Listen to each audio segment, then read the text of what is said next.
हम चाह कर भी बीते हुए टाइम को वापस नहीं ला सकते।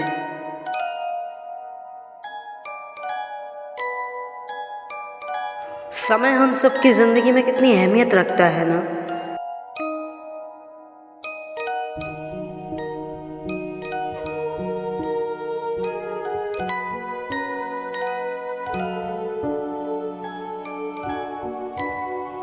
अगर मुझसे पूछा जाए दुनिया की सबसे कीमती चीज क्या है, तो मेरा जवाब होगा समय।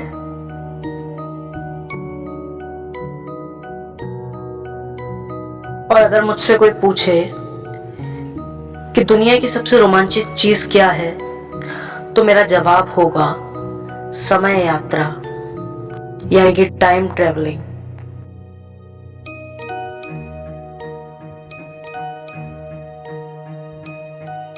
टाइम ट्रैवलिंग फिलहाल एक कल्पना है, लेकिन पिछले कई सालों में इस टॉपिक पर काफी रिसर्च हुई है और हमारी धार्मिक कहानियों में भी इसका जिक्र है। महाभारत के टाइम के एक राजा काकुदामी की कहानी में टाइम ट्रैवलिंग की घटना शामिल है। कहानी के अनुसार राजा जब अपनी बेटी की शादी के लिए कोई लड़का नहीं चुन पाते हैं, तो वो ब्रह्मलोक में जाकर ब्रह्मा जी से इसका सॉल्यूशन मांगते हैं। जब राजा अपनी बेटी के साथ वहां पहुंचते हैं, तो वहां नृत्य संगीत का कार्यक्रम चल रहा होता है। तो राजा सोचते हैं कि जब ये कार्यक्रम समाप्त हो जाएगा, उसके बाद मैं ब्रह्मा जी को अपनी परेशानी बताऊंगा। कार्यक्रम समाप्त होने के बाद राजा और एक रात 2 कल्प के बराबर होते हैं और 2 कल्प करीब 8.64 अरब साल के बराबर होता है। आधुनिक साइंस इस पर स्टडी कर रहा है, लेकिन हमारे पूर्वज इसके बारे में जानते थे। हमें गर्व होना चाहिए अपनी सभ्यता पर। 1905 में बनाई गई आइंस्टीन की स्पेशल थ्योरी ऑफ रिलेटिविटी के कुछ सिद्धांतों से पता चलता है कि समय उन लोगों के लिए अलग अलग दरों पर गुजरता है जो एक दूसरे के सापेक्ष बढ़ रहे हैं। मतलब एक दूसरे से रिलेट करते हुए बढ़ तो रहे हैं, लेकिन बढ़ने में एक व्यक्ति लाइट की स्पीड से बढ़ रहा है तो उसके समय में और दूसरे व्यक्ति के समय में डिफरेंस होगा। मन की गति में इतनी ज्यादा रफ्तार होती है, हमें जहां भी जाना हो हम पलक झपकते ही पहुंच जाते हैं और उस दूरी को तय करने में हमें बस 1 सेकंड लगता है।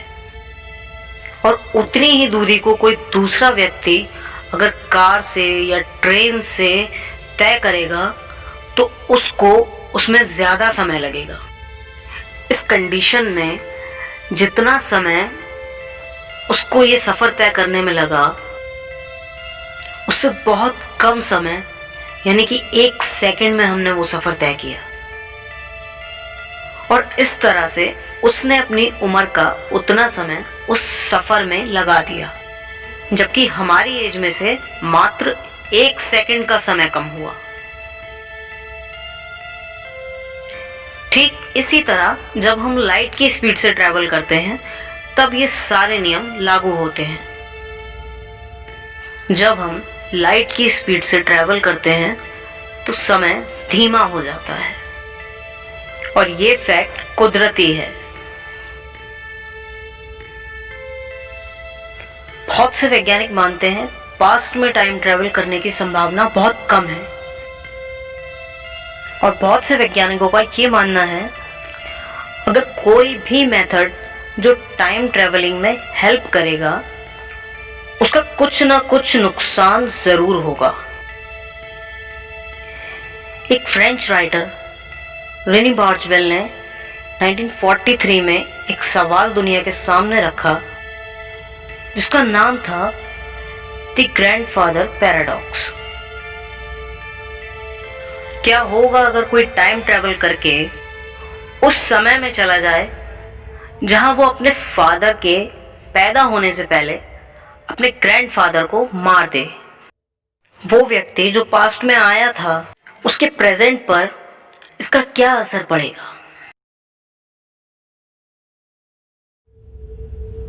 ये तो बात हुई पास्ट की, लेकिन फ्यूचर की झलक पाना विज्ञान की भाषा में पॉसिबल है। लेकिन अगर कोई फ्यूचर में चला गया तो वो वापस कैसे आएगा? क्या इस दुनिया में कोई ऐसा रास्ता एग्जिस्ट करता है जो हमारी मदद कर पाए? शायद हाँ, ऐसा हो सकता है। आपने वॉर्म होल्स का नाम तो सुना ही होगा। क्या होते हैं ये वॉर्म होल्स? सरल भाषा में एक ऐसा होल या छेद जिसमें घुसकर हम भूत, भविष्य और वर्तमान कहीं भी आ जा सकते हो। वॉर्म होल एक तरह का एक शॉर्टकट रास्ता है जहां पर समय और स्पेस की सारी ज्योमेट्री एक हो जाती है। आसान शब्दों में यह एक सुरंग की तरह है जहां स्पेस और टाइम एक हो जाते हैं। एग्जाम्पल के लिए मान लीजिए आप ए पॉइंट के समय पर खड़े हैं और हमें बी नाम के दूसरे समय पर जाना है। अगर हम ए और बी के टाइम के स्पेस को मोड़ दें और दोनों के बीच में एक शॉर्टकट रास्ता बना दें तो ए और बी के बीच की दूरी काफी कम हो जाएगी। इन्हीं शॉर्टकट रास्तों को वॉर्म होल्स कहते हैं।